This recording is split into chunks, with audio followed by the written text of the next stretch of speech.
Twitter getting sued in the fight against terror. The family of 3 Americans killed by ISIS supporters during attacks in Belgium and France, accusing the social media company of failing to keep terrorists off its platform. They say it's helping ISIS recruit and carry out their violence. So, Gina, should all sites like Twitter, Facebook, etc. be doing more to block terrorists?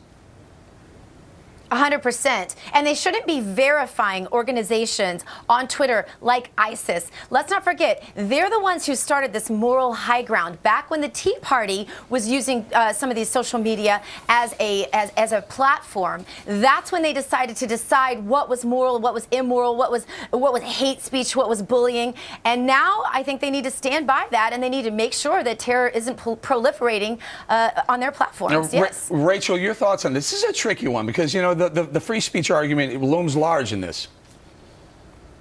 Well, if you're going to do that, let's go all the way back and sue Al Gore for inventing the internet.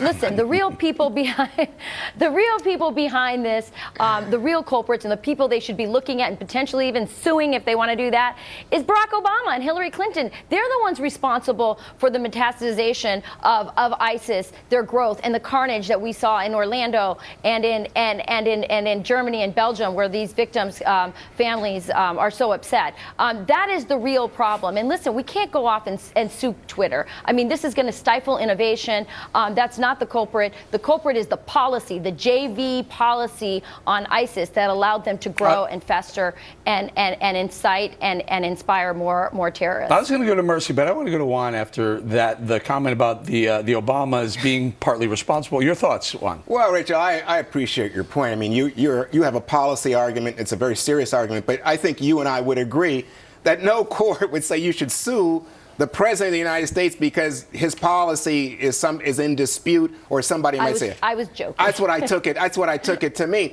But I think that in general, going back to some point I agree with Gina on. Gina, I think you're right. You know, these people have to do a better job of keeping bad guys off. I didn't realize you said they had verified some of these terror actors. That's outrageous. But I do think that, you know, going back to what Eric said about First Amendment rights, we don't want any of these big corporations limiting who can speak. And I think conservatives should be very worried about this point. Very good. Mercedes, final thought. And as a conservative, I am very worried about that point. It's a fine line for these organizations. I have to tell you, Facebook came out with a statement saying that they swiftly act when they see terrorist content on their site. With that being said, obviously, it's part of it is going to be Facebook working, and Twitter and these other social media organizations working closely with the intelligence community when when there's a red flag. So, but you also have to be very careful that you don't limit information on these different sites. The key is to ensure that we do have that coordination with the intelligence community to ensure that they can track down